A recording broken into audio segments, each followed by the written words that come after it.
No ar, Cartão de Visita News, o seu programa de entrevistas. Apoio, Grupo Tati de Comunicação e suas plataformas.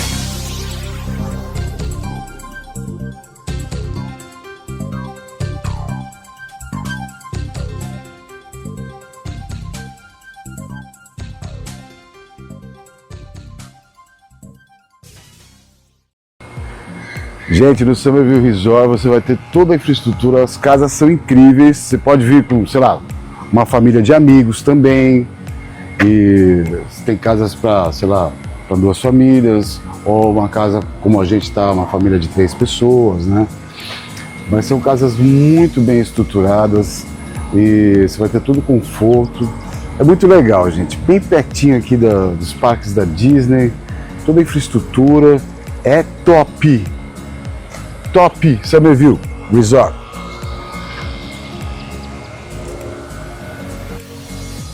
Aqui no Summerville Resort, gente, tem casas de todos os tamanhos. Tem casa de 6 dormitórios, de 3. Olha, atende todo tipo de família, né? E muitas vezes as pessoas vêm com uma turma de amigos, então divide a casa com outras pessoas, o que é muito legal também, né, amor? Muito legal. A gente já fez isso e deu super certo. É bem divertido mesmo, é muito gostoso. E é bem legal que o condomínio é muito próximo aqui dos parques. É verdade. Não só dos parques, gente. Aqui próximo tem todas as grandes lojas que você encontra em Orlando e na Flórida inteira. Só que o mais legal é que fica tudo no máximo a 10, 12 minutos daqui. Tem um hipermercado gigantesco aqui do lado, dá pra ir a pé, inclusive. Tem posto de gasolina, tem farmácia. Tem tudo, absolutamente tudo, gente. E tem as lojinhas que a Isa adora ir. Não só eu, mas todo mundo gosta, né, gente? Ó, marca bem esse nome para você que está pretendendo vir para a Flórida. Aqui é o melhor lugar para ficar. Summerville Resort. Summerville Resort. Vocês vão entrar comigo junto aqui, olha, na nossa casa de férias em Orlando. Vou mostrar para vocês. Olha aqui, ó. Olha que delícia. Olha quem tá aqui. Ah, o Michel. Pra onde que ele vai hoje? Pra Hollywood Studios. Ó, aí sim, Caramba. hein? Aí sim, hein? Vamos? Vamos. Vamos lá. Gente, olha o pôr do sol, que coisa mais linda em frente à nossa casa. Olha isso, olha.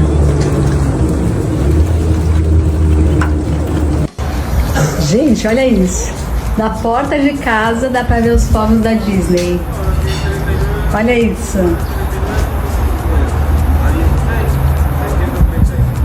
Que coisa mais linda.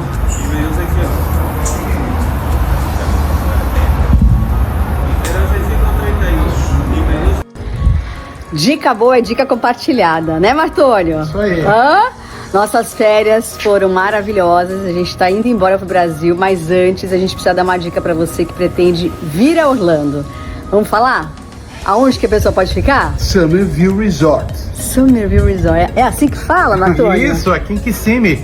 Aqui ao lado da Disney, nós estamos a menos de 2 quilômetros da Disney, muito próximo, um preço excelente e são townhomes de 3, 4 e 5 dormitórios, todas suítes, ou seja, acomoda de 6 a 14 pessoas com maior tranquilidade. Pois é, agora eu vou contar uma coisa, eu conto e mostro imagens. Aqui na nossa frente, todas as noites a gente vê a queima de fogos de casa, tipo, tô cozinhando, abro a janela e vejo a queima de fogos do parque da Disney. É espetacular, eu recomendo, pode vir que você vai ser muito bem tratado, vai estar muito bem confortável.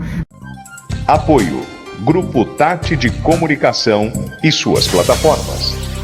Cartão de Visita News, com Zacarias Pagnanelli. Esse cabelo grisalho dá medo. Dá medo. Ei, Zacarias, tudo bem? Tá bem? É a idade, é a idade. A idade. Viu? Há 30 anos atrás, falavam pra mim assim, pô, Zacarias, pinta o cabelo, caramba. E quando a gente era garoto, a gente tinha uns amigos que tinham 17 anos, tinha essa mecha no cabelo. A gente queria ter essa mecha, que chamava atenção. Obrigado, Peregrino, por estar com a gente aqui. Vou te apresentar.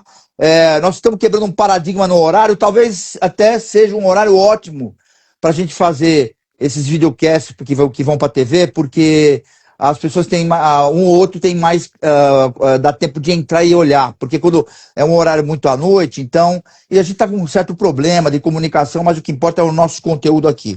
Bom, Legal. para quem está nos assistindo aqui, eu estou com o doutor Leonardo Garcia, ele foi procurador do Estado, é consultor e professor, hoje ele está como advogado. Que é óbvio, né? A gente aprende muito, depois a gente dá pau nos caras, ensina os caras, depois a gente vira um deles, né? É o caminho.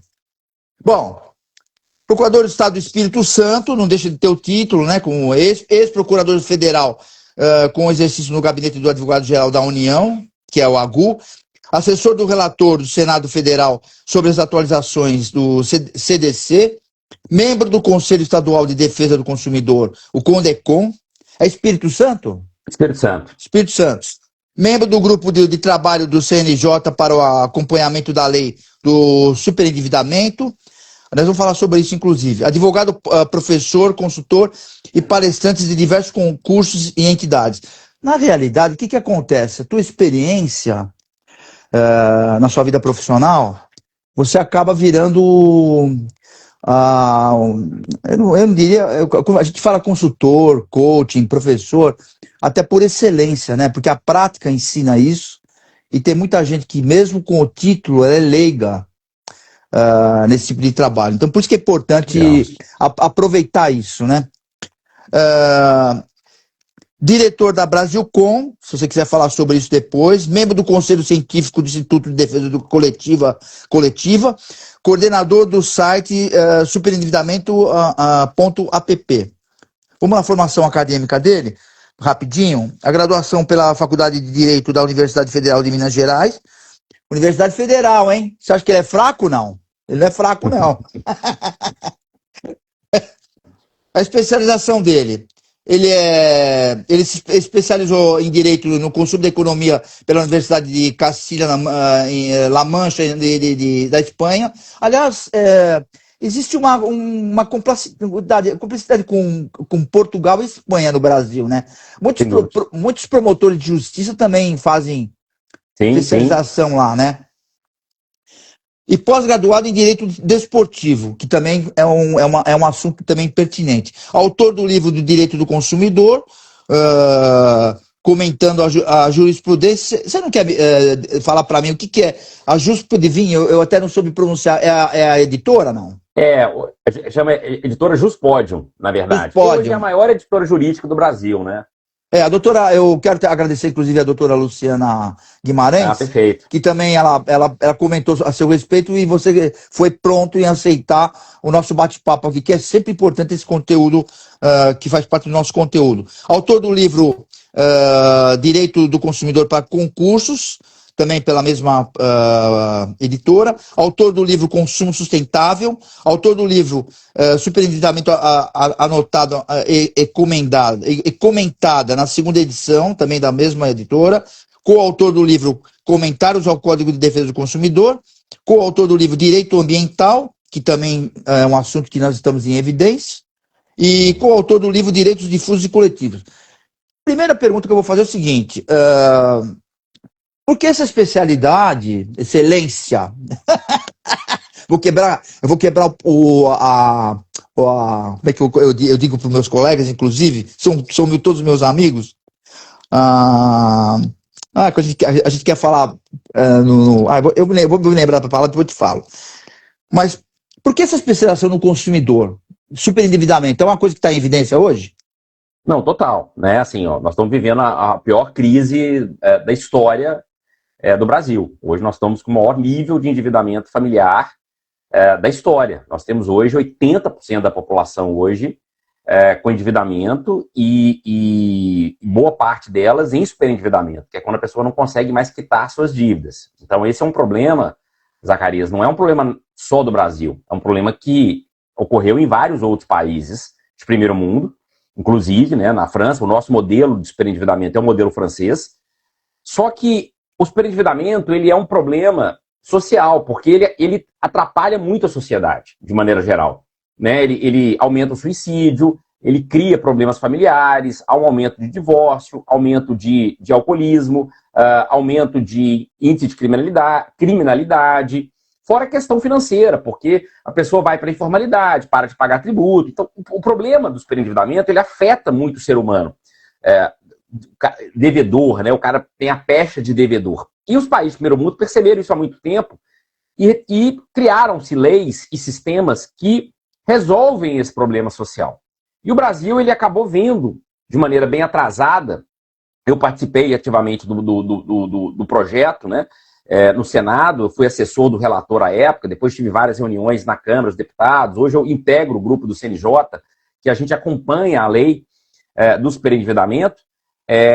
Talvez esse seja um dos temas mais importantes hoje da sociedade, né, assim, um dos temas mais evidentes, assim, e que a gente precisa achar uma solução para esse problema que está acontecendo.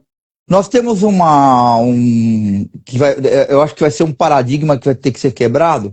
Essa questão o que está em evidência, essa questão de carros aqui no Brasil hoje, eletrificados ou combustão, isso não importa. Mas o que está acontecendo muito é esse negócio de taxa zero. Isso aí vai criar um monte de problema, porque para você poder comprar, sempre foi assim, existe uma política que você tem que ter um certo score, né, que é o crédito e tal, e abriram um paradigma, quebraram um paradigma aí de o cara comprar um bem, né, seja de consumo ou não, mas sem que o cara tenha nome. Isso aí, que eu não tenho nome, sabe, eu não consigo pagar, seja o que Deus quiser. Vai ser um problema isso, acredito eu. Total. E essa questão que você comentou, no projeto original da lei do superendividamento, havia um artigo expressamente que dizia que era proibido qualquer menção à taxa zero, porque não existe financiamento taxa zero. Alguns juros o banco vai receber. Porque quando a gente fala taxa zero, nós estamos dizendo o seguinte, o banco, então, ele não vai ganhar dinheiro. Ou aquela financeira ela não vai ganhar dinheiro, porque a única forma dela ser remunerada é através dos juros. Então, se eu estou mencionando que a taxa é zero ou sem juros, eu estou fazendo uma publicidade enganosa. Isso estava expresso na lei. Mas o presidente, à época, entendeu que isso era uma prática usual do mercado, o que foi uma grande pena, e vetou esse artigo quando da publicação da lei. Que é uma pena, porque é uma publicidade. O fato de ser uma prática usual do mercado, isso não legaliza a questão. A gente queria exatamente referendar esse abuso, porque gera um engano no consumidor. Porque não existe taxa zero. Né? Não existe empréstimo sem juros. Deixa eu perguntar uma coisa, veio essa polêmica uma vez. É verdade que na prestação do banco ou da entidade financeira existe um seguro que eles nunca perdem? Então, é a questão do seguro prestamista, né? Esse é um dos grandes problemas hoje que acontece com o abuso. Ontem, eu ajuizei uma ação civil pública, eu advogo para uma associação de consumidores da área financeira, que é uma entidade grande que faz um trabalho belíssimo. E nós protocolamos ontem uma ação civil pública contra o BMG pela venda casada do seguro prestamista. O que o BMG faz? Ele quase obriga o consumidor, ao tomar o empréstimo, a contratar um seguro, que é o chamado seguro prestamista, que é quando ele tem uma intercorrência na vida dele, uma morte, um desemprego. Esse seguro vai cobrir aquela dívida. Mas o mais interessante é que o seguro prestamista, ele não é abusivo. O problema do seguro prestamista é atrelar a contratação ao seguro. Então, é uma faculdade do consumidor contratar ou não. Não é uma obrigatoriedade. Por exemplo, no sistema financeiro da habitação, a lei obriga o seguro obrigatório. Então, no sistema financeiro, o SFH é obrigado ter um seguro. Não necessariamente daquele banco, não necessariamente da Caixa Econômica Federal. Eu posso escolher qualquer seguradora. O que a Caixa Econômica muitas vezes faz? Obriga ou induz o consumidor a contratar aquela seguradora. Só que nos empréstimos em geral, por exemplo, no consignado e empréstimos financeiros, não há essa obrigatoriedade. E os bancos atrelam isso, colocam isso dentro da contratação. Muitas vezes o consumidor sequer sabe que ele contratou e está pagando um seguro prestamista, um seguro. E o pior, no caso do BMG, o BMG criou uma corretora que faz parte do grupo BMG, que essa corretora de seguros, ela estabelece um contrato com terceiros, um contrato de exclusividade, em que nessa contratação ela fica com um grande percentual da contratação desse seguro. Então ela ganha em todos os sentidos. Então nós ajuizamos essa ação civil pública, eu distribuí ela ontem, em Brasília, e essa discussão que você levantou. Hoje vários bancos fazem isso, porque eles querem aumentar as vendas. Então eles ganham no empréstimo e ganham também no seguro. E ganha no volume também, né? Ganha no volume. Lembrei da palavra que eu ia te falar. Vou quebrar a liturgia do seu caro. Ah, legal, legal. Não, o que eu... relacionado, que eu ia te perguntar, mas você já respondeu, que você participou da construção da lei do sobreendividamento e tal, no Senado. Qual foi a tua contribuição nisso? Então, eu fiquei... Você já estava como procurador? Estava como procurador na época. Só fazendo uma ressalva, eu sou procurador ainda, eu sou procurador do Estado. Eu fui procurador federal, morei em Brasília, né, assessorando na época o ministro da AGU, saí, que eu passei no concurso aqui do Espírito Santo, e aqui no Estado, a Procuradoria do Estado é compatível com a advocacia.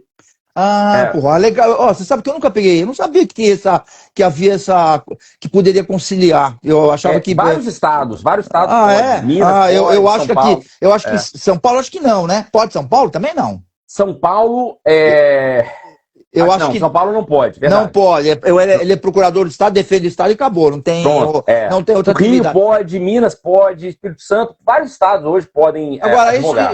isso não cria uma zona de conflito? Isso está eu não diria no estatuto, mas na lei orgânica de vocês? Então, a própria lei permite. A nossa própria lei orgânica permite. Tá. Sim, dependendo da situação, pode causar algum tipo de conflito. Nós somos... Bom, mas aí em alguns casos você se julga impedido e tem que deixar alguém... Bem, nós somos hoje proibidos de advogar contra o Estado. Tá. Né? Então, assim, qualquer autarquia estadual, uma demanda contra o Estado, eu não posso atuar. Mas eu posso, por exemplo, atuar contra bancos. Contra o município de Vitória, por exemplo, que não é a entidade que eu sou procurador. Contra a União, Entendi. por exemplo, eu posso advogar. Né? É porque o procurador de Estado, a gente enxerga isso aqui também. É muito específico. Muita gente não quer processar o Estado por causa disso, que tem cara que é só para isso e dificilmente se ganha um processo contra o Estado, e quando se ganha, quem vai receber é o neto e tal, aquelas cartas precatórias da vida que a gente já conhece. Eu posso, sem querer defender o Estado aqui, mas o Estado do Espírito Santo é um Estado até que tem pagado... Tá andando. Bem, os caras estão aprendendo. Nós estamos bastante saneados aqui no Estado, sabe? Assim, então aqui tem demorado pouco, assim, para receber aqui. Para dizer a verdade, Excelência, a questão é a seguinte: o cara não entra contra o Estado à toa, né, meu? À toa não vai entrar porque ele sabe o tamanho do canhão que ele vai levar, porque é grande, o pessoal que defende é tudo profissional e que tá ligado. Então, assim, eu acho que tem que ter um certo bom senso nessa história de quem vai ter essa decisão. Você atende, isso eu pergunto sempre, antes que a gente tem muita coisa para te perguntar, e nós não temos muito tempo, mas você atende a parte, por exemplo, quando eu falo a parte, que seria o advogado de defesa, alguma coisa, não? Você fala como procurador do Estado? Como procurador, ou você como advogado, você tenta falar com o juiz, alguma coisa assim, não? Sim.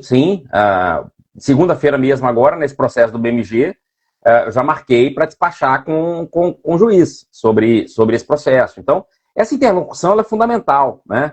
Entre as partes, muitas vezes, como procurador, muitas vezes os advogados nos procuram para poder conversar sobre algum problema específico e tudo que a gente pode fazer para poder solucionar, a gente faz. Claro que, como procurador, a gente tem uma limitação, né? Eu não posso fazer um acordo, algo fora da minha alçada, né? Eu preciso de autorização. Mas, às vezes, é uma questão burocrática, às vezes é uma questão de acelerar o processo e etc. Então, a gente atende, né? E como advogado particular, isso é fundamental, né? Eu sempre falo que a gente tem que tentar evitar ao máximo o processo judicial. Né? Eu vou te falar uma coisa, eu já perguntei para vários desembargadores, ministros que eu já entrevistei, até advogados.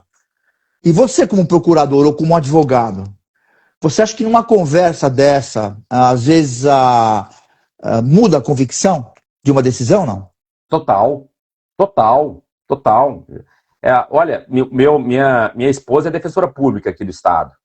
Ela teve um caso emblemático, que ela fez uma sustentação oral, o desembargador pediu visto e mudou completamente o entendimento dele, e o voto dele já estava pronto, que é uma coisa raríssima de acontecer. Eu acredito. Ela chamou atenção para um ponto, é claro que são processos muito específicos e tal, mas às vezes você precisa chamar a atenção para um ponto que ele não enxergou, né, o pontuar, né? Por exemplo, eu vou despachar esse processo porque é um processo grande contra um BMG, então eu quero pontuar com ele algumas questões da competência de Brasília, por que nós escolhemos Brasília, por exemplo, para ajuizar a ação, porque como ação coletiva você pode escolher, né, qualquer capital do Estado, alguns juízes não aceitam, porque eles entendem que você teria que ajuizar, por exemplo, na sede da associação, mas a sede da associação não importa, o que importa é o banco e o abuso que é praticado em todo o Brasil. Então, muitas vezes, ajuda muito, assim, eu acho que é importante esse trabalho, sabe? De você conversar, despachar, de você conversar com o advogado, às vezes você consegue um acordo extrajudicial, as partes resolvem aquele conflito ali e não deixa aquela questão para o juiz, né? Isso já é uma prática muito comum nos Estados Unidos, né? No Brasil a gente tem menos essa situação, a gente é muito judicializado, deixar tudo para o juiz resolver.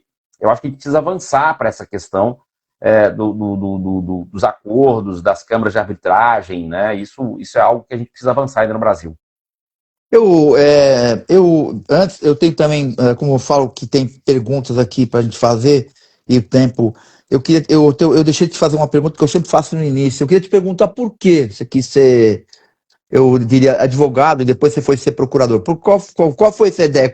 É coisa de moleque? É coisa de forçação de barra? Como é que foi isso?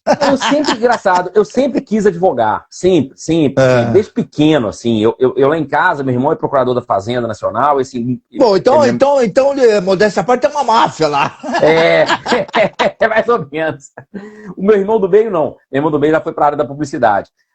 Mas mesmo antes do meu irmão, por exemplo, mais velho, decidir pelo direito, eu já tinha escolhido, porque eu quero ser advogado, eu sempre gostei dessa questão. Mas depois que eu formei e eu tentei advogar, naquele começo difícil, né, meu irmão já era procurador da Fazenda, eu falei, cara, vou procurar um concurso. Acho que o concurso, se puder advogar ainda, melhor ainda, porque ele te dá uma estabilidade, te dá uma segurança e te dá uma credibilidade, porque afinal de contas você tem aquele cargo.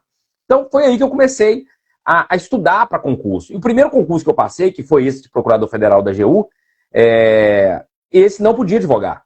E eu assumi, fui, né, e a princípio fiquei no INSS, depois fui chamado para poder assessorar o ministro, lá em Brasília, e aí continuei fazendo concurso. E aí passei aqui. Então, foi sempre algo que eu busquei, assim, essa questão da advocacia, do concurso para poder advogar. O engraçado é que, quando eu chego aqui no Espírito Santo, eu abro o escritório junto com outro procurador, por incrível que pareça, advogando para banco, né? O nosso cliente maior era o banco, mas nessa época eu comecei a dar muita aula, e aí começou uma vida minha acadêmica, e eu dava aula em muitos cursos no Brasil, viajava muito, e comecei também a escrever, nessa época, os meus livros, e participar muito. Eu tinha um trabalho muito grande nessa editora hoje, que é a maior editora do Brasil hoje. Na época ela era uma editora pequena de Salvador, e eu participei, eu cheguei a ter, coordenando mais de 200 livros nessa editora. Então eu coordenava muitos livros, eu chamava autor, eu coordenava livro, coordenava curso, então foi um trabalho muito intenso. E aí isso me preencheu, eu acabei fechando o escritório, porque o meu sócio passou em outro concurso, procurador do trabalho, e aí eu fiquei sozinho no escritório, acabei fechando, e aí só fui ter advocacia mais recente agora, né? Depois dessa área toda, ter mexido com a questão do superendividamento, e aí eu sempre fui professor de direito consumidor, que tem uma área muito ligada ao contrato bancário, mas nesses últimos anos que eu tenho me especializado mais na área do direito bancário.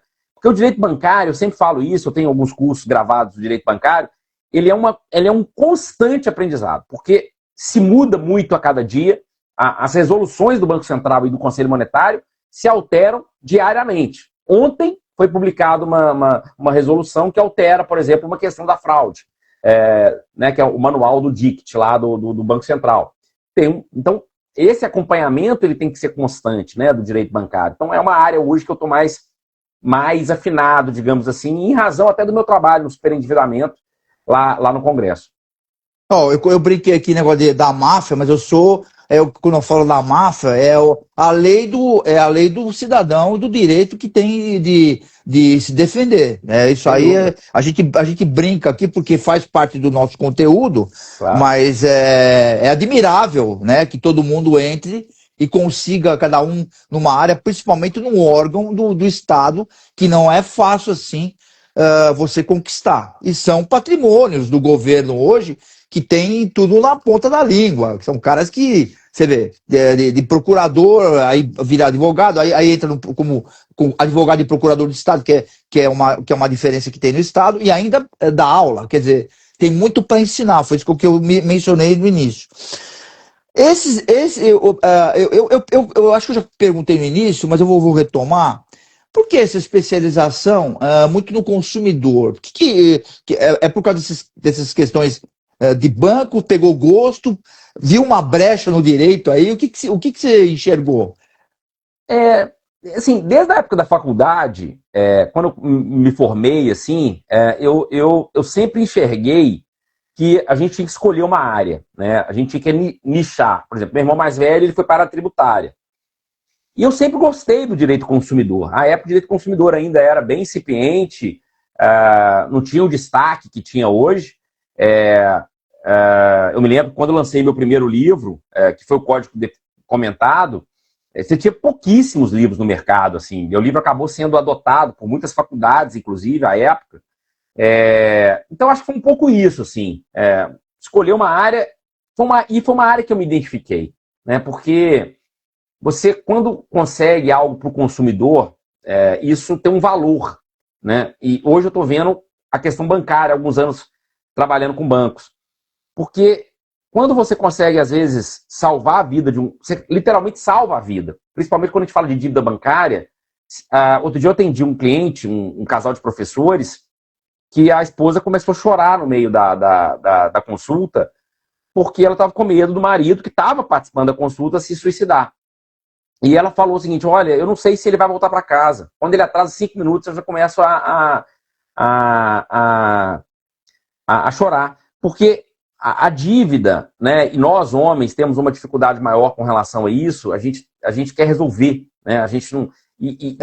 A questão da responsabilidade da responsabilidade, a gente acha que nós somos os provedores, e as pessoas começam a se endividar, e sempre nas entrevistas e nos eventos, nas palestras, me perguntam: qual a principal dica que você daria com relação às questões das dívidas bancárias?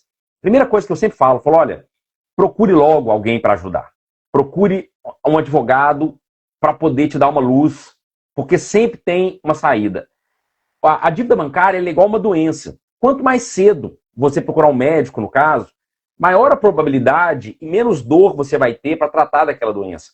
Com dívida bancária é a mesma coisa. O que acontece é que normalmente as pessoas se enrolam, elas fazem novos empréstimos, elas buscam dinheiro. Nesse caso, por exemplo, elas pediram o cartão da tia, começaram a comprar cartão da tia, até chegar ao ponto de trocar dinheiro por cartão de crédito. Então, como é que funciona isso? Você vai numa loja, isso é ilegal hoje, é ilegal, mas acontece. Você vai numa loja, a loja passa o seu cartão, 30 mil reais, por exemplo, e ela te dá 25 mil reais ali à vista. Então você deixou 5 mil de juros ali para aquela loja. E ele fez isso, por exemplo, e esse cara fez isso em 1 milhão de reais, só de cartão de crédito. Então, veja o tamanho do problema que ele aconteceu. E ele escondeu disso da esposa, porque ele queria resolver o problema, não queria falar isso com a esposa. Então ele estava totalmente assim, abalado e falou: eu pensei mesmo em suicidar, pensei em como fazer isso. E quando você resolve o problema dele, é claro que são problemas complexos, e a lei de superendividamento veio para essa situação, para falar assim: olha, situação que não tem jeito, ele não vai conseguir pagar a dívida. Então a lei vai precisar vir para poder ajudar situações como essa. Né? E não é fácil. Quando a gente pensa na lei de superendividamento, Parece que assim, é uma coisa simples que ele vai resolver, ele gastou do jeito que ele quis, e veio a lei e vai resolver. Não, não é isso. A pessoa vai passar por um processo duro, longo, que ele vai ficar sem dinheiro para fazer boa parte das coisas que ele gostaria de fazer, mas ele vai conseguir ter vida de novo. Porque do jeito que ele está hoje é impagável. Ou seja, ele não mais consegue pagar. Só que se a gente deixar isso acontecer, Zacarias, essa família, por exemplo, veja, são professores da Universidade de Santa Catarina, Federal. Eles não conseguem dar aula. Os caras não têm paz para estudar, para dar aula. Então a gente tem danos sociais enormes. Não é só aquela família. A gente causa um problema de larga escala. Então essa pessoa tem que ter o direito de ter uma segunda chance, que a gente fala. E é uma segunda chance que ele vai pagar dentro de um limite da vida dele atual. Né? E veja, de uma certa forma, ele também chegou nessa situação por falha bancária. Porque os bancos concedem crédito hoje no Brasil de maneira irresponsável. A Crefisa agora está sendo fiscalizada pela Secretaria Nacional de Defesa do Consumidor, essa semana, Crefisa e mais 19 bancos, porque eles fazem juros a mais de 1000%. E concedem créditos para negativado. Então, eles concedem créditos para pessoas que não poderiam ter crédito. Tudo antiético, meu Deus do céu. Que medo. Pensando na no negócio. Não ganhar mais. Os bancos são responsáveis nessa brincadeira. É capaz de 50% dessa turma aí, isso de qualquer instituição, pagar bonitinho, e 50% não pagar, e no total a conta já está paga. Claro. Me perguntaram outro dia, mas como é que o banco concede para negativado? Porque o tamanho dos juros é tão grande que as poucas parcelas que ele pagar já vai ser suficiente. E muitas vezes são débitos em conta. Já está debitando ali, o consumidor ele nem paga, aquilo ali já é debitado da conta dele. Então o banco tem uma segurança de que vai sair da conta dele aquele valor. E são juros de 1000% ao ano que nós estamos falando. Né? Então, assim, são juros extremamente abusivos. Então, eu brinco que o advogado bancário hoje, quando ele consegue hoje dar uma tranquilidade para uma família dessa, de você administrar a situação da dívida, hoje a gente fala muito de gestão do passivo bancário. As pessoas hoje não têm uma dívida só, ela tem várias. Tem consignado, tem empréstimo pessoal, tem a dívida da casa. Então, você vai o quê? Blindando o patrimônio dela, você vai tentando negociar, por isso que a negociação extrajudicial funciona muito. Outro dia eu peguei uma negociação com o Banco do Brasil, eu já baixei, ainda não fechei o acordo, mas já baixei a dívida de 280 para 80 mil. Ainda quero baixar mais. Então, há situações que você consegue baixar a dívida. Isso tudo de maneira extrajudicial. Porque o banco também, ele sabe que aquele cliente não tem condições de pagar ele. Então, se você oferece algo que é possível de pagar, o banco pelo menos vai receber alguma coisa.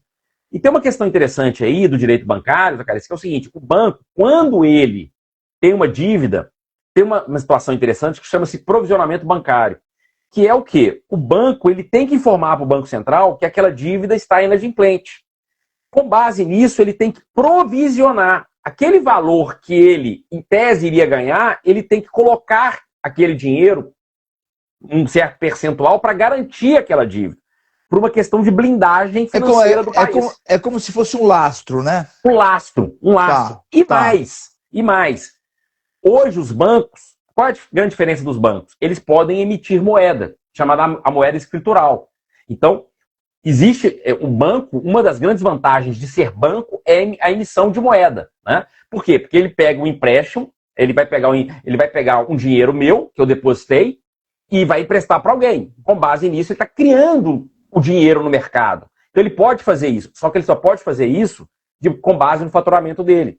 Se o faturamento dele cai, por quê? Porque ele tem uma dívida, ele vai emitir menos moeda. Quando a gente percebe isso, entende o direito bancário mais a fundo, a gente começa a ter mais condições de negociar isso com os bancos. E os bancos fazem isso por quê? Porque para eles é bom também a situação. Então, quando a gente consegue fazer isso para um cliente, eu brinco que a gente vira aquele médico que salvou a vida de um familiar.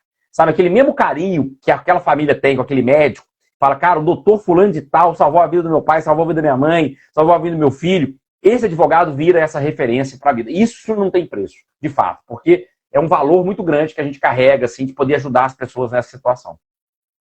Eu tenho várias perguntas que a gente produziu, inclusive, mas eu queria te perguntar assim, você afirma que a advocacia precisa mudar a forma de atuar nas ações de fraudes bancárias. O que está de errado nesse modelo atual?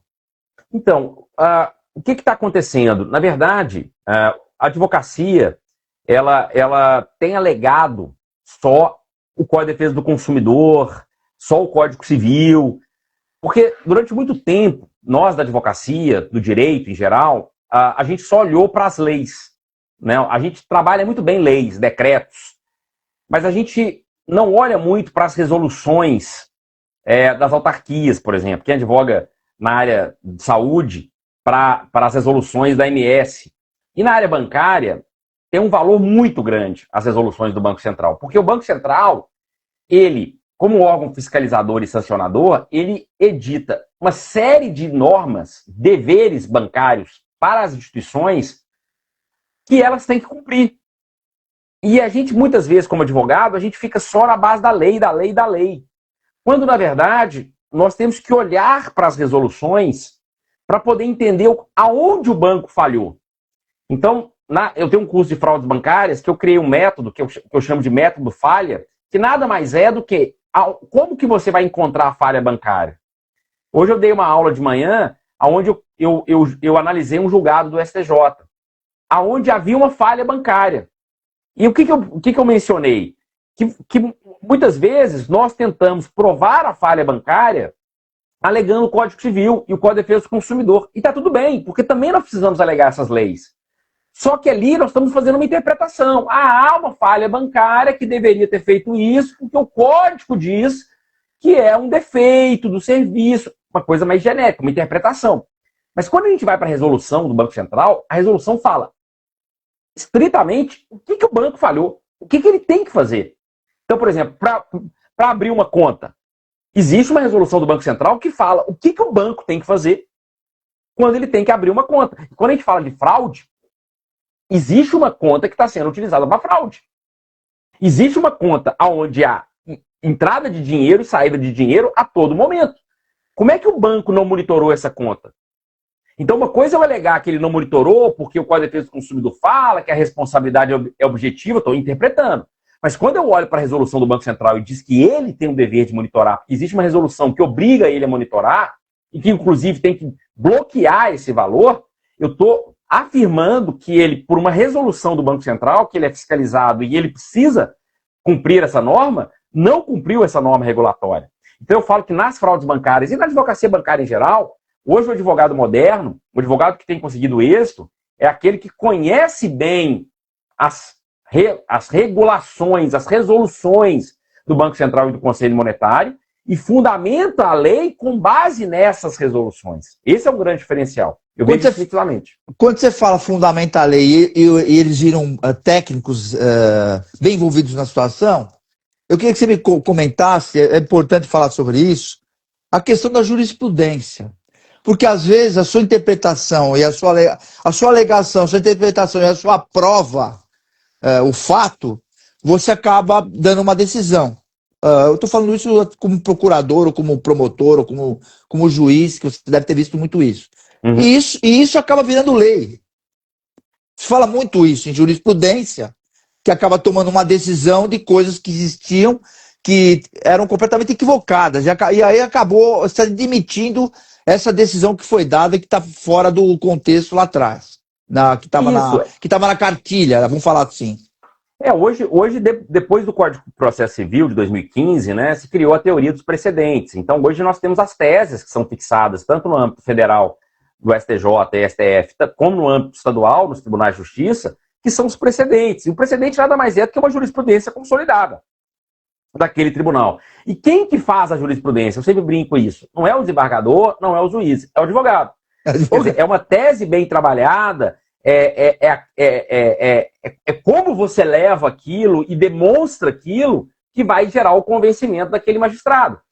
Eu citei um caso, numa aula recente que eu dei, de maneira muito interessante. No mesmo mês do STJ, teve 2 julgados sobre a falsa central, o golpe da falsa central, que é aquele golpe que liga pro consumidor, o cara se passa pelo gerente dele e começa a pedir um monte de dados e o consumidor na confiança, acreditando ser um gerente dele, passa os dados para ele. 2 julgados do mesmo caso. Um julgou responsabilidade do banco, a outra julgou que não havia responsabilidade. E aí eu achei interessante, porque aí eu fui, como advogado eu consigo fazer isso, eu entrei nos 2 processos, com o meu token, com o meu certificado, e fui verificar todo o processo, desde a petição inicial. Alega a falha regulatória, alega as resoluções do Banco Central, mostra nitidamente qual era a falha do banco e que gerava o defeito do serviço. E aí gerou responsabilidade do banco. A outra sequer alega isso, só alega genericamente com a defesa do consumidor. Fala em defeito do serviço. E aí o STJ entendeu que ali havia uma culpa do consumidor, que o consumidor que gerou os dados dele não analisou a ótica do banco. Então, é o advogado. A responsabilidade é o advogado que leva. O advogado é que cria circunstâncias. É ele que gera a tese. Nós que vamos gerar a jurisprudência, né? Para o bem ou para o mal, dependendo do ponto de vista. Então, o trabalho do advogado é fundamental. Por isso que nós precisamos nos capacitar cada vez mais. Hoje nós estamos vivendo uma era da superinformação, as coisas mudam-se muito a todo momento. Por isso que hoje a advocacia cada vez mais é nichada. Você advoga dentro do direito bancário, você não consegue advogar em tudo. Ou você advoga para fraude, ou você advoga para crédito rural, ou para consignado, para seguro prestamista, no máximo em 2 delas. Mas por quê? Porque é muito nichado hoje a atuação. E tem que ser. Você acha que... isso eu ouvi de um economista que não está mais aqui com a gente, Geomir Betting, quando eu era diretor nacional da TV Bandeirantes, ele trabalhou comigo. E ele me falava, Zacarias, a gente, naquela época, já um pouquinho antes dele falecer, ele falou assim, a gente vive num celeiro jurídico. Você enxerga dessa maneira também, não? Porque hoje tudo é... Aliás, vou te fazer outra pergunta em cima dessa que tem tudo a ver com o que está acontecendo. Pergunto para todo mundo isso, inclusive. Liberdade de expressão tem limite? Tem limite. Tem limite. Era isso que eu queria ouvir. Era isso que eu queria ouvir.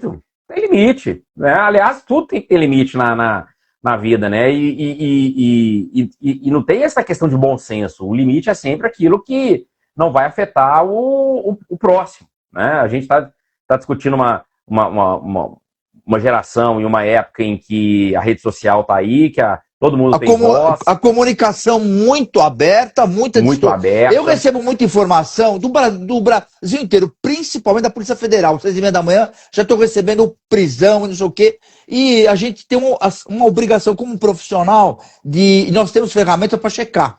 A gente checa tudo antes do que entrar com um equívoco aí e criar um problema para a própria imprensa, inclusive, né? Óbvio, não são todos que fazem isso, porque tem sites aí Mas assim, quando se fala em liberdade de expressão, eu também acho isso desde quando começou essa polêmica e a comunicação ficou muito aberta. Eu acho que tem que ter um certo limite e uma questão de responsabilidade do que você... a sua opinião, ela vale a sua opinião, mas a sua opinião também, isso não quer dizer que você pode falar o que você quer. Falar o que você quiser, né? E vocês jornalistas, vocês estudam isso, né? A questão da conferência, nós estamos aprendendo ainda, porque está mudando tudo. Né? Da responsabilidade, né? Do que se fala, do efeito disso, né? E hoje todo mundo quer ganhar seguidor, então é fácil, na verdade, você criar ali uma cinema, você meter o pau nos outros, você falar, e às vezes nós estamos falando, quando a gente fala, por exemplo, eu posso discordar totalmente de uma decisão, eu participei, por exemplo, teve um julgamento agora do mínimo existencial lá no STF, eu participei do julgamento, estava lá, pedi a palavra para poder falar no dia do julgamento, discordei veementemente da maioria dos ministros ali em várias coisas. Agora, uma coisa é eu discordar, e eu falei abertamente depois dos meus vídeos, nas minhas aulas, que eu discordava. Agora, outra coisa é eu atacar os ministros, ou falar que eles cometeram algum crime, ou que eles foram financiados por bancos e etc. Embora a gente saiba, eu sei exatamente que a pressão que os bancos exercem hoje nos tribunais. A gente sabe disso, mas uma coisa existe um lobby que é normal, existe um lobby, como inclusive quando eu trabalhei no Senado, eu fui assediado sem problema nenhum por vários desses advogados de várias forças, e isso é normal, tá? Isso não tem nada de problemático nisso. Porque cada tem um o lobby... defendendo o seu direito. Porque a gente sabe, isso é sabido há muitos anos, que o lobby nos Estados Unidos é legalizado em alguns países, mas, mas aqui no Brasil, quando você usa a palavra institucional, é uma coisa que é a minha área, modéstia à parte, eu criei a área institucional no Brasil, eu tenho uma história, uma hora eu vou te contar isso. Que legal. Não existia esse cargo no Brasil. Esse cargo existiu por um motivo. Há mais de 20 anos, em 98, eu criei esse cargo e ele acabou indo para o governo, acabou se criando um ministério. Porque era essa preocupação. Quando se falava em lobby, o institucional também é aquela coisa de você fazer a representação do poder constituído da sociedade civil. E ter, né? Agora, o lobby, na nossa cabeça, sempre foi grana. E não é o nosso. Existe como é que eu diria? Essa coisa de que você fala em lobby, o cara. Essa discriminação, vamos dizer assim. Exato. Entendeu? Exato, né? Não Quando é. você fala em lobby. A gente sabe que não é assim. Essa associação negativa, né? Negativa, mas a gente sabe que não é assim. Por causa de uma relação dessa, se resolve muita coisa também. Muita coisa boa se resolve. Sem dúvida. Muita coisa boa. Uma coisa é eu afirmar que os bancos foram em cada gabinete conversar com os ministros e tá tudo bem. Outra coisa é eu falar que teve interesse ali, que teve, sendo que eu não tenho prova disso ou não tenho nenhuma informação. Então, claro. Isso, claro. Isso não é... Né? Então, o que eu ia te perguntar? Eu ia fazer mais uma pergunta. Eu tenho várias para te fazer, mas o tempo, meu Deus do céu.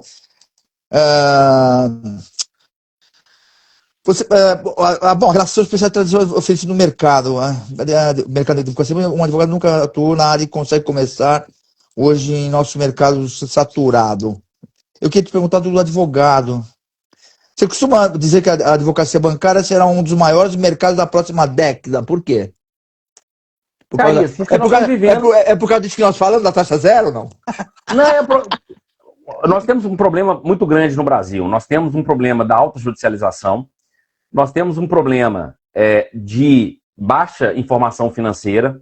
Né? Na época da lei de superendividamento, eu incluí um artigo na lei obrigando as escolas a colocarem no currículo a educação financeira. Eu sou um grande crítico, inclusive, do sistema educacional brasileiro. Eu acho que a gente estuda tanta coisa desnecessária. Né? Meu filho, outro dia, chegou aqui estudando, com todo respeito a quem é dessa área, mas estudando o nome em latim das flores e das plantas. E não estuda-se política, não estuda-se sociologia, não estuda filosofia, não estuda educação financeira. A gente faz 10 faculdades e quando você vai ver, você não usa 10%. Porque depende muito do seu perfil, da sua vocação. Eu costumo dizer que perfil e vocação andam juntos. E os caras ficam enfiando coisa que não interessa pra gente, entendeu? Eu fui obrigado a decorar a tabela periódica. Eu não lembro mais de absolutamente nada. Nem eu fiz o curso de números binários, como funcionava o sistema, cartão. Nem lembro mais. Foi em 97, não lembro mais, né? E que 97 antes, 78, imagina. Nem lembro mais. Então, assim, tem coisas que a evolução está tão grande hoje e as escolas ficam perdendo tempo, entendeu? Eu acho que isso que eu acho que acontece. Tem que fazer a coisa ser um pouquinho mais óbvia, eu acho, sabe? E aí eu coloquei na lei essa obrigatoriedade, mas à época o MEC interferiu, pediu para poder o senador tirar, dizendo que o Código de Defesa do Consumidor não poderia criar uma alteração. E agora está se discutindo agora de novo, 10 anos depois, essa obrigatoriedade agora para uma lei específica. Ou seja, são coisas que é difícil de entender no Brasil. Então a gente tem esse problema de educação financeira e a gente tem um problema grave. Né? Nós estamos vivendo o maior endividamento da nossa história. 2025, 2026 foi o ano com maior número de recuperação judicial de empresas, porque o microempreendedor está totalmente endividado. Né? Nós estamos vivendo um momento econômico muito complicado, com uma taxa Selic alta, e o governo, e aí não é uma crítica ao governo Lula ou ao governo Bolsonaro. Não, imagina. Não estou falando... Não é nosso perfil. Não estou fazendo direita nem esquerda. Os governos brasileiros, ambos, durante muito tempo, manteve a economia, o economista vai poder dizer melhor que eu, mas manteve a economia com base no consumo. A gente investiu muito pouco em produção, muito em consumo. Então, sempre se manteve a economia com base em consumo. Por isso que há sempre o desenrola. O desenrola agora foi feito para quê? Para consumir, porque ele vai facilitar o consumo. Só que as famílias estão muito apertadas financeiramente. Nem consumir está consumindo. Então o mercado, para alguns economistas, nós vamos entrar numa crise em 2027, novamente. Então isso tem tudo a ver com a área bancária. A advocacia bancária cresceu muito nos últimos anos por causa disso. Talvez seja um dos países que mais se fala em advocacia bancária. Por quê? Porque aqui nós temos uma fiscalização ineficiente do Banco Central, embora ele seja um órgão regulador muito competente, mas na fiscalização ele é ineficiente. Nós temos um sistema judiciário que ainda não consegue penalizar os bancos suficientemente, né? As indenizações são muito baixas, que no direito norte-americano, eu mostrei isso na ação do BMG, nós tivemos uma mesma prática de venda casada em Londres e nos Estados Unidos de 15 bilhões de indenização. Aqui no Brasil, quando a gente fala que um banco foi condenado em 1 milhão, 2 milhões de reais, nós falamos, nossa, quanto que o Banco Itaú ganhou em 14 anos cobrando do consumidor uma tarifa que ele não solicitou? Já fizeram projeções de mais de bilhões e ele fez um acordo de 11 milhões. Então, assim, isso vai continuar acontecendo no Brasil. Por quê? Porque o sistema nosso ainda é frágil. Então, a advocacia bancária, ele só tende a crescer. As ações de fraude, Zacarias, hoje, fraude, de cada 3 brasileiros, 1 já sofreu fraude. Eu tenho certeza que você conheceu alguém que já sofreu fraude. Tenho certeza. Porque de 3, 1, isso é dado. De cada 3 brasileiros, 1 sofreu fraude. Então, a advocacia em fraude bancária hoje, eu falo hoje para quem está começando, é maravilhoso. Porque você vai ter oportunidade de ter alguém que sofreu fraude e você vai conseguir advogar. Perto, um familiar, um amigo, alguém. Então a advocacia bancária só tende a crescer. E eu não fico satisfeito com isso, porque isso aumenta a judicialização, isso cria um problema para o país, um país que já tem tantas desigualdades, a gente gasta muito dinheiro no judiciário por causa da alta judicialização, e a gente não consegue resolver os problemas de uma maneira geral. Bom, doutor Leonardo, você vai me desculpar, eu até peço, peço se você pode o outro dia voltar comigo daqui. Claro. Aí vamos ver a sua agenda aí daqui uns 15 dias, a hora que você puder voltar, a gente vai fazer um outro programa de televisão, porque eu tenho muita coisa para lhe perguntar e tem muita coisa para falar. Eu quero agradecer a doutora Luciana Guimarães, que hoje está no Crime Cibernético, que te indicou. E eu quero também dizer parabéns pela sua oratória. É indiscutível também a tua profissão, isso aí traz muita bagagem também. Sua oratória é perfeita. Obrigado. E essa mecha eu tenho um delegado federal que é nosso amigo superintendente hoje em Santa Catarina. Ele tem um cabelão aqui. Você já deve ter visto, você trabalha muito, prende muita gente. Eu falo, você arruma esse cabelo para dar entrevista, ele faz o coque aqui e tal. Eu falei assim, você parece esse cara do departamento de narcótico americano, eu falo para ele. Tá? Eu quero agradecer a sua elegância por estar comigo aqui, perder o tempo. E outra, foi proveitoso, mas nós temos muita coisa para falar. Você tem muita coisa para falar aqui. Legal, obrigado. O nosso problema é a grade do Grupo Tati de Comunicação, que agradece esse conteúdo aí. Eu vou lhe chamar na próxima semana para a gente terminar esse papo, tá bom? Vai ser um prazer, obrigado pelo convite, prazer participar aí. Eu que agradeço ter perdido o seu tempo aí para falar assim. Eu quero dizer, o doutor Leonardo Garcia, ele é procurador do Estado hoje e lá o Estado dele permite e ele também advoga. Obrigado, doutor. Obrigado, grande abraço. Obrigado pela sua elegância. Tchau, tchau. Cartão de Visita News, com Zacarias Pagnanelli. Apoio Grupo Tati de Comunicação e suas plataformas.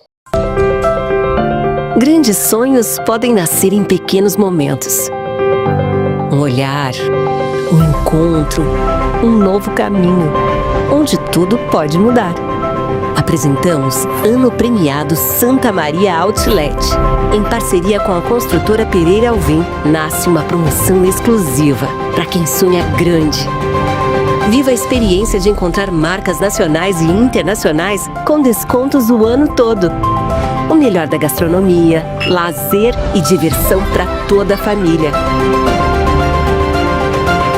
A cada R$1.000 em compras, ganhe um número da sorte e concorra a um terreno no alto do Castelo 3. E o primeiro passo dessa conquista começa aqui. Ano Premiado Santa Maria Outlet. O ano todo, uma promoção para quem sonha grande. Santa Maria Outlet e Pereira Alvim. Ter um banco na palma da mão é ter mais praticidade, é ser Digimais. Pagamentos, transferências, Pix, cartão de crédito, tudo pelo app. Faça mais por você. Banco Digimais, um banco para todos. O Santa Maria Outlet está de portas abertas para revolucionar a sua experiência em compras. Localizado no KM 299 da rodovia Anhanguera, entre Ribeirão Preto e Cravinhos, o Santa Maria Outlet tem as melhores marcas nacionais e internacionais, lojas inéditas e exclusivas, com preços jamais vistos. É nosso compromisso. Outlet com preço de outlet. E para você curtir com toda a família, ainda tem praça de alimentação, espaço kids e muitas outras opções de lazer. Santa Maria Outlet, seu novo estilo de comprar. Cartão de Visita News, com Zacarias Pagnanelli. Apoio Grupo Tati de Comunicação e suas plataformas.